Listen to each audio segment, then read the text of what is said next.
पूरी बेलपत्र को नहीं खा सकते। हो सकता है किसी किसी के मुंह में छार छार हो जाता है, किसी के मुख में कई बार छाले पड़ जाते हैं, किसी के मुंह में स्वाद आना बंद हो जाता है, किसी किसी के मुंह में कुछ खाते हो तो स्वाद नहीं आ पाता। तो जरूरी नहीं कि पूरी बेलपत्र खाओगे। बेलपत्र का एक पत्ते का भी छोटा सा अंश, जितना बड़ा तुम्हारे माथे पर बिंदी लगी होती है, उतनी बिंदी के बराबर भी अगर तुमने बेलपत्र को खाया है तो वो बेलपत्र भी उतना ही असर करेगा जितनी पूरी बेलपत्र। जितनी बड़ी बिंदी अपने माथे पर लगी है उतनी बेलपत्र, उतनी बिंदी के बराबर भी अगर बेलपत्र हम खा रहे हैं तो उतना ही असर करेगा। जरूरी नहीं है कि पेट दुख रहा है तो दवाई का पूरा पत्ता ही खा जाओ, सिर दुख रहा है तो टेबलेट का पूरा पत्ता ही खा जाओ, 12 की 12 गोली खा गए। एक गोली निकालो और उसको खाओ। उसी तरह शरीर में अगर कष्ट है, तुम पूरी बेलपत्र नहीं खा सकते, मुंह में स्वाद नहीं आता, छाड़ छाड़ हो जाता है, मुख में अगर बेलपत्र खाने के बाद तुम्हें स्वाद नहीं आ पा रहा, तो इतनी सी बेलपत्र का टुकड़ा, जितनी बड़ी तुम्हारे माथे पर बिंदी रहती है उतना बड़ा टुकड़ा आप नंदी के पास बैठकर उसको खाना प्रारंभ करिए। वो बेलपत्र भी उतना ही असर करे, उतना ही असर।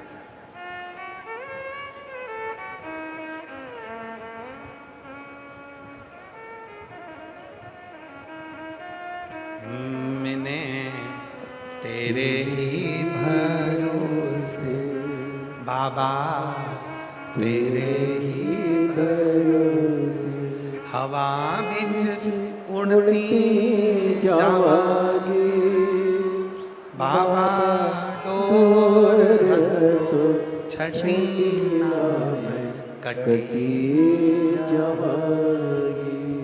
भोले मैं तेरी पतंग, शंभू मैं तेरी पतंग। जरूरी नहीं है कि तुम बहुत सारा खाओगे तो असर करे।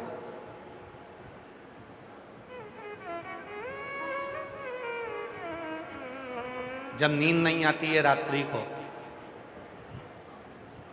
शिव जी की 5 लड़कियों के नाम बोले जाते हैं, बेटियों के नाम बोले जाते हैं। सबको याद है वो नाम? साथ में बोलेंगे। पहले नंबर पर जया, दूसरे नंबर पर विषहरा, शामली बारी, दौतली और देव। कई लोग ऐसे हैं जो नींद की गोली खाकर सोते हैं, उनके लिए सबसे सुंदर तरीका है, आज ही प्रैक्टिकल कर कर देखना कि सियोर वाला बाबा झूठ तो नहीं बोल रहा है। क्योंकि अभी तो हम तुम्हारे यहाँ 3 दिन हैं, तुम पकड़ सकते हो, हमको बोल सकते हो कि हमने आज ही प्रैक्टिकल करा था तो भी हमको नींद नहीं आई। आज ही प्रैक्टिकल करो, नींद की गोली मत खाना। शिव जी की 5 लड़कियों का नाम लीजिए। पलंग पर सोते समय, जब आपने पूरा मोबाइल वगैरह सब देख लिया, अब सोने का समय आ गया, उस समय पर मोबाइल को बंद कर कर रखो और हाथ की अंजलि में थोड़ा सा जल लो। जया, विषहरा, शामली वारी, दौतली, देव, शिव जी की 5 लड़कियों का नाम लेकर थोड़ा थोड़ा जल हाथ में लेकर, जो शंकर का चढ़ा हुआ जल है उसको थोड़ा थोड़ा हाथ में लेकर, या सीहोर के रुद्राक्ष का जो जल है उसको थोड़ा थोड़ा हाथ में लेकर जब आप पियोगे और जैसे ही श्री शिवाय नमस्तुभ्यम कहकर सोओगे, सुबह ठीक 4:30 और 5 के बीच में तुम्हारी नींद खुल जाएगी।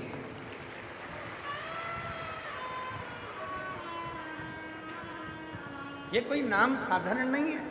शिव जी की 6 लड़कियां हैं, जया, विषहरा, शामली बारी, दौतली, देव और अशोक सुंदरी। ये 6 लड़कियां कोई साधारण नहीं है। इन 6 बेटियों के नाम का उच्चारण हमारे जीवन में सुख देता।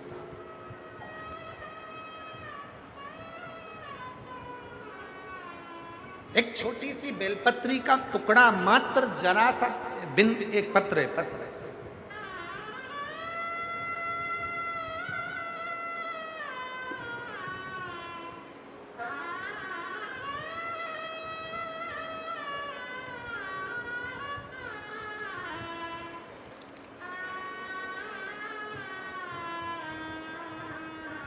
राम प्रसाद जांगड़ा कहीं बैठे हों। पिता का नाम है राम प्रसाद जांगड़ा, माता का नाम है नीलम जांगड़ा, बेटी का नाम है दीक्षा रानी। कहीं बैठी हों तो हाथ हिला सकते। गांव है डांडी भोजराज, फतेहाबाद हरियाणा की रहने वाली। भोले बाबा, एक लोटे जल का मैं क्या बखान करूं। मेरी बेटी की उम्र 18 साल हो गई है, जो जन्म से विकलांग है। वो जन्म से विकलांग है, उसकी उम्र है 18 साल, जन्म से विकलांग है। उसका शरीर का नीचे का जो हिस्सा है बिल्कुल भी काम नहीं करता था। कमर से लेकर नीचे का जो पांव का हिस्सा है वो बिल्कुल भी काम नहीं करता। उसको विकलांग का सर्टिफिकेट दिया गया है, वो विकलांग है। उसे हमने हरियाणा, राजस्थान, गुजरात, अन्य राज्यों के जितने भी माने हुए डॉक्टर हैं सबको दिखाया, पर सभी डॉक्टरों का कहना था कि इसका लोअर बॉडी कभी भी काम नहीं करेगी। बेटी 18 साल की हो गई, इसकी लोअर जो बॉडी है, नीचे की जो बॉडी है वो कोई काम नहीं करेगी। गुरुदेव, यह सुनकर हम थोड़ा सा उदास हुए, पर हमने हार नहीं मानी। मुझे भोले बाबा पर पूर्ण विश्वास था, वह मेरी बेटी को ठीक करेंगे। किसी ने आपकी कथा के बारे में बताया और कथा में बताए अनुसार मैं रुद्राक्ष लेने 2024 को सीहोर गई। उसे रात को गलाकर सुबह शिवलिंग जी पे चढ़ाती, मेरी बेटी को शंकर जी पे चढ़ी हुई बेलपत्र का छोटा सा अंश उसको देती और शिव का चढ़ा जल देती। वो अपने कमर से नीचे कोई काम नहीं कर सकती थी, सही से बैठ नहीं सकती थी, सोती रहती थी, अच्छे से बैठ नहीं पाती थी। 18 साल की हो गई, डॉक्टर ने तो उसे विकलांग घोषित कर दिया। पर गुरुदेव, आज बाबा को मैं धन्यवाद देने के लिए आई हूँ। रोज जल पिलाती हूँ। जैसे जैसे दिन बीतते गए, मेरी बेटी को मैं जो जल पिलाती रही, आज उसका लोअर की बॉडी भी धीरे धीरे काम करना चालू कर दी है। मैं बाबा को यहाँ प्रणाम करने के लिए आई। उसकी नीचे की जो लोअर बॉडी है वो धीरे धीरे काम करना चालू कर दी। 18 साल की मेरी बेटी, जिसका मैं इलाज कराते कराते थक गई, और मेरी बेटी कभी सोती ही रहती थी, बैठ नहीं पाती थी, क्योंकि उसकी बॉडी काम नहीं करती। एक छोटी सी बेलपत्र का मात्र एक छोटा सा अंश, एक पत्र और है,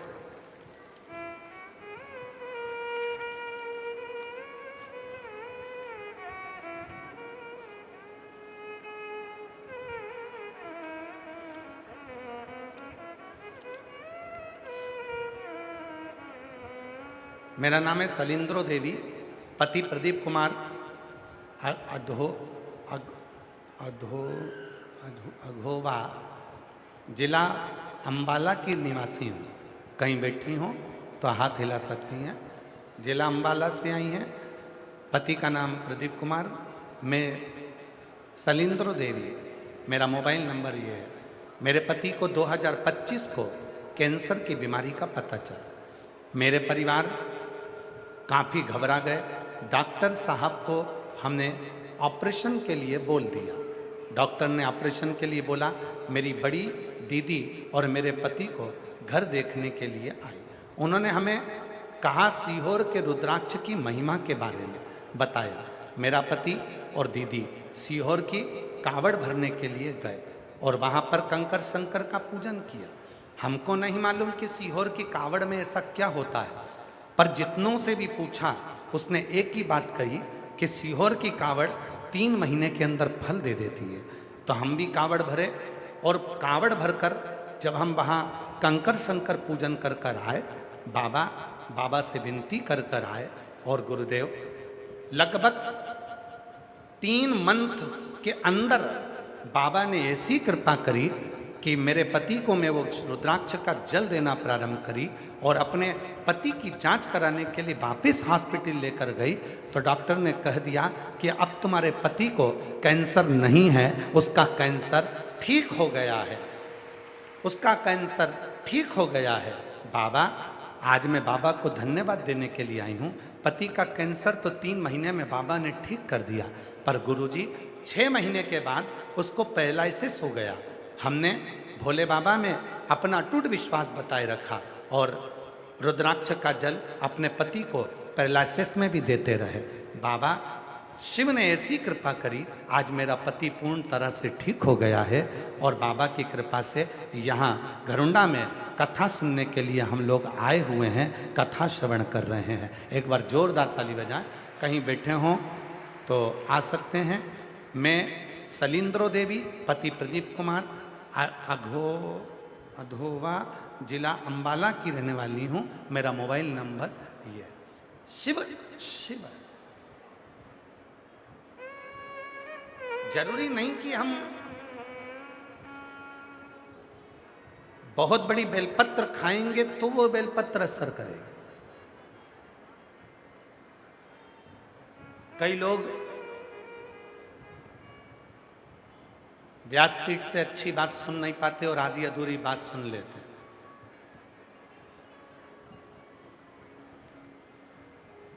कई लोग हमारा फोटो लगा लगा कर अपनी वॉइस निकाल कर, या वो कौन सा है आजकल हुआ है ना, एआई से हमारी आवाज निकाल कर उससे वीडियो बना बना कर लोग डाल देते।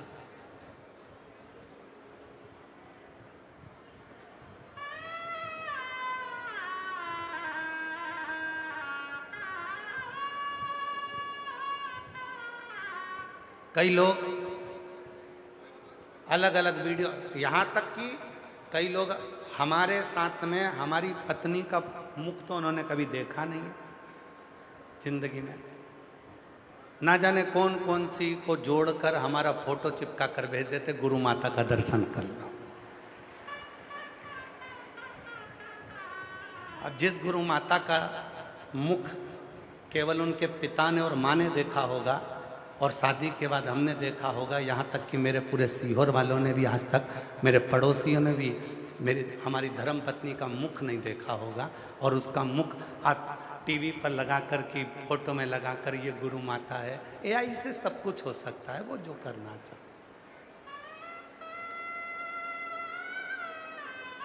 सब कुछ हो सकता है, लोग उसको विचारते नहीं है।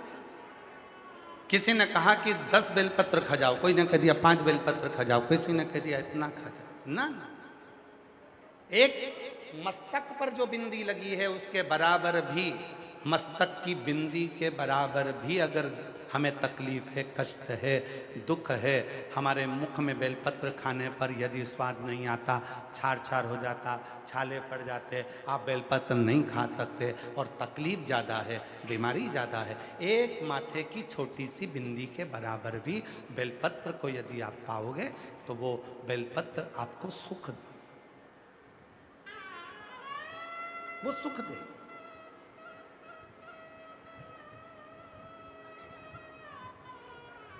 किसी गलत भ्रम में नहीं पड़ना।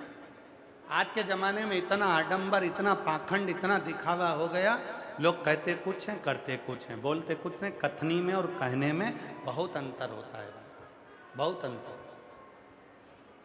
कहने को तो लोग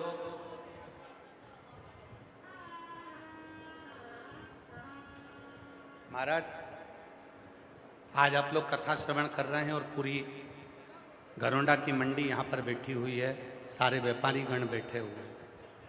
आप लोगों को एक बात कहना चाहूँगा इस व्यासपीठ से, जब सीहोर से कथा किसी को भी दी जाती है ना, तो कभी सीहोर में आकर उनके फार्म को देखा करो, जो फार्म भरा था। उस फार्म में लिखा रहता है, आप पास नहीं बेचेंगे, आप दुकान नहीं बेचेंगे, आप कर्जा लेकर कथा नहीं कराएंगे, आपके पास पैसा नहीं है तो कथा बिल्कुल मत करा। टीवी पर कथा आ रही है, आप वो सुनो, ना पास बेचो, ना चंदा मांगो, ना किसी से लो। अगर भोलेनाथ जिस दिन तुम्हारे ऊपर कृपा कर दे उस दिन तुम दिल से कथा कराना, कर्जा लेकर या चंदा लेकर।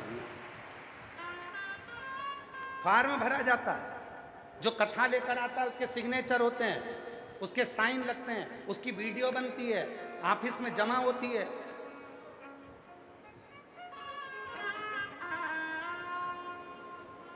और अब फिर कह रहे हैं मेरी जीजियों, तुम 10 सहेलियां एक नियम बनाओ, हमें हमारे गांव में कथा कराना है ना, तुम 10 सहेलियां नियम बनाओ कि मेरे भोले बाबा 12 महीने की शिवरात्रि आती है, मैं 12 महीने शिवरात्रि पर तेरे एक बेलपत्र, एक चावल का दाना, एक दुर्बा चढ़ाऊंगी।